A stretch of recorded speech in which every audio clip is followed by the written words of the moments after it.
Good morning সকলকে জানিয়ে আজকে ব্লগটি স্টার্ট করলাম। আমি সুমন, আমার চ্যানেলে সবাইকে ওয়েলকাম। নওগাঁওতে আজকে আমার সেকেন্ড ডে, আর সকাল সকাল বেরিয়ে পড়েছি শ্রী শ্রী মহামৃত্যুঞ্জয় মন্দিরে বাবার দর্শন করব।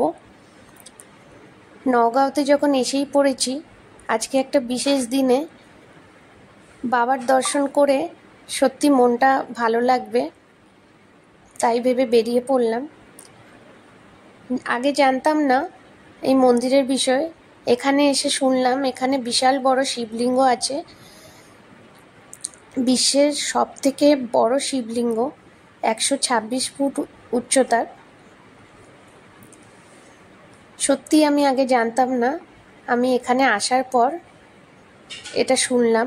এবার খুব দেখার ইচ্ছা হয়েছে, যেহেতু আজকে এক বিশেষ দিন, সকাল সকাল বেরিয়ে পড়লাম বাবার দর্শনের জন্য। আজ আমার হাজব্যান্ডের জন্মদিন, তাই ওকে বললাম আমাকে একটু সকালে নিয়ে চলো মন্দিরে। ও যেহেতু 10টার সময় বেরিয়ে পড়বে ওর অফিসে, তাই আমি ওকে সকাল সকাল বলেছি চলো। বেশি দূর না, আমরা নওগাঁওতে যে হোটেলে উঠেছি ওখান থেকে টোটো করে এনএচ অবধি যাবো, আবার এনএচের থেকে এই গ্রামের দিকে আরেকটা টোটো চলে গেছে। এই গ্রামটির নাম পুরানি গুদাম কালাজুগি, আসামের জেলা নওগাঁওতে এই গ্রামটি। এখানেই মহামৃত্যুঞ্জয় মন্দির আছে।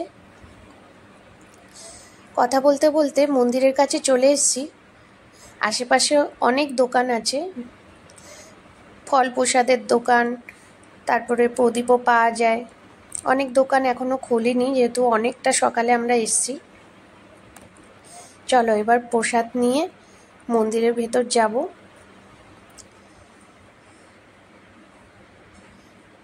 কত বড় শিবলিঙ্গ, সামনের থেকে দেখে মনেই হচ্ছে না, আমার স্বপ্নের মতন লাগছে যে আমি এখানে এসেছি। সত্যি বুঝতে পারিনি এত সুন্দর জায়গা এখানে আছে। আগে সত্যিই জানতাম না, এই প্রথম জেনে এসেছি।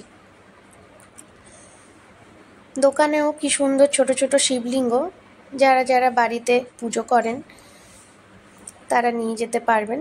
আমার ফুলের ডালাটা সাজিয়ে দিচ্ছে, প্রদীপ, ফুল, বেলপাতা, তারপরে ধূপকাঠি, প্রসাদ। আপনি আপনার মতন চয়েসে নিতে পারেন। আমি আমার চয়েসে নিয়ে নিলাম। এবার চলো। কি সুন্দর দেখেন, আকাশে হালকা হালকা মেঘ আছে। আমি তাই ভাবছি যখন বৃষ্টি হয় তখন তো অসম্ভব সুন্দর লাগে, কেন বাবার মাথায় ডাইরেক্ট বৃষ্টির জল পড়ে। ওই টাইমে যদি একবার আসতে পারতাম খুবই ভালো হতো। তবে কাল রাতে এদিকে ভীষণ বৃষ্টি হয়েছে, রাস্তাঘাট এখনও ভেজা আছে, কিন্তু আমরা যখন এসেছিলাম তখন ওয়েদারটা ভালোই ছিল, না রোদ না বৃষ্টি। এবার মন্দিরের ভেতর ঢোকার রাস্তাটি দেখছি হয়তো কাজ চলছে। ঢুকতেই বাইরে সিকিউরিটি দুজন দাদা বসেছিলেন, ওনারা বললেন প্রথমে প্রদীপ জ্বালিয়ে আসেন, তারপরে মন্দিরে ঢুকবেন। তাই ডান দিকে চলে গেছে, যেখানে আমরা প্রদীপ জ্বালাতে গিয়েছিলাম একটা জায়গা করেছে, ওখানে সবাই প্রদীপ জ্বালায়। অনেক ভক্তরা যাদের মানসিক পূর্ণ হয় তারা এরকম করে নানা রকম ঠাকুরের উদ্দেশ্যে এখানে ঠাকুরের জন্য ঠাকুরের যে কাপড় হয় ওটা বেঁধে মানসিক করে যান। আবার পূর্ণ হলে ত্রিশূল, তারপরে বাবার যে ডামরু, ওগুলো দিয়েও বেঁধে রেখেছেন। আমি প্রথমবার এসেছি, ওর জন্যই অনেক কিছু জানি না, তবে ভেতরে গিয়ে আমি জিজ্ঞাসা করব। ভেতরে চলে গেলাম।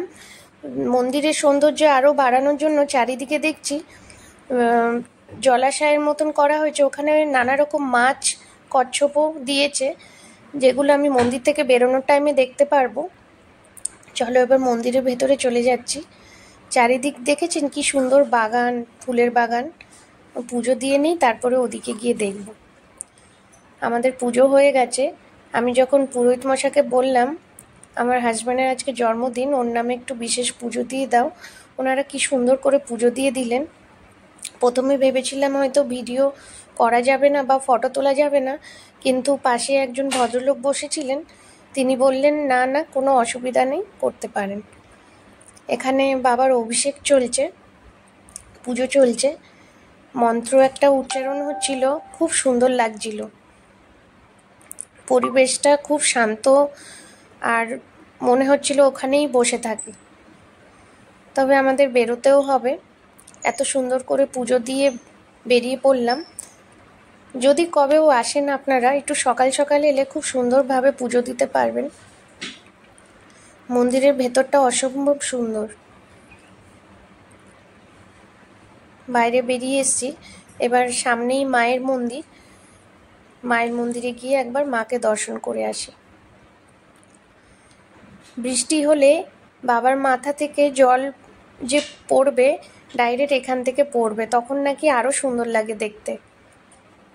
দেখি কোনো সময় যদি ওরকম সুযোগ হয়, বৃষ্টির টাইমে এসে একবার এইভাবে বাবার দর্শন করতে যাই। মায়ের দর্শনও হয়ে গেল, এখানে একটু পুজো দিয়ে আমরা বেরিয়ে পড়ব। পুরোহিত মশাই আয়ানকে ডেকে বললেন, হাতটা একটু মুছে নাও, হাতে সিঁদুর লেগে আছে। ও আবার গিয়ে হাতটা মুছে নিল। আমাদের পুজো হয়ে গেছে, এবার বেরিয়ে পড়লাম। নওগাঁতে এসেছিলাম ঘুরতে, কিন্তু তখনও বুঝিনি যে আমি এই মন্দিরে আসব বা এই মন্দিরটি আছে, সত্যি আমি জানতাম না, আমি কবেও দেখিও নি। আমি এখানে এসে বুঝতে পারলাম যে এই মন্দিরটি আছে। এত জাগ্রত মন্দির, এত ভালো লাগছে সকাল সকাল পুজো দিয়ে। এবার আশেপাশে পায়রাগুলো প্রসাদ খেতে আসছে। আমি প্রথমবার দেখলাম পায়রা নারকোল কোড়া খায়। আগে দেখেছি চাল খায়, ডাল খায়, ছোলা খায়, কিন্তু এখন দেখছি পায়রা কিশমিশও খায়, নারকোলও খায়। নারকোলের কুচিগুলো আয়ান দিচ্ছে আর পায়রাগুলো টুকটুক করে এসে খেয়ে যাচ্ছে। ওর জন্য আবার কিছু সময় ওখানে বসে পড়লাম, একটু ফটোও তুললাম আশেপাশে।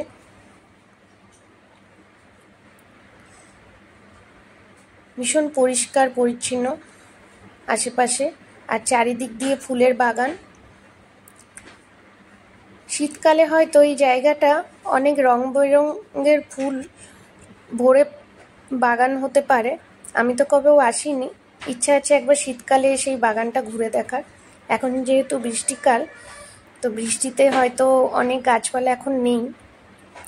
আবার আরও সুন্দর করে দেখছি চারিদিকে অনেক কিছু মনে বানানো হবে মন্দিরের আশেপাশে। চলো, এবার আমাদের হয়ে গেছে।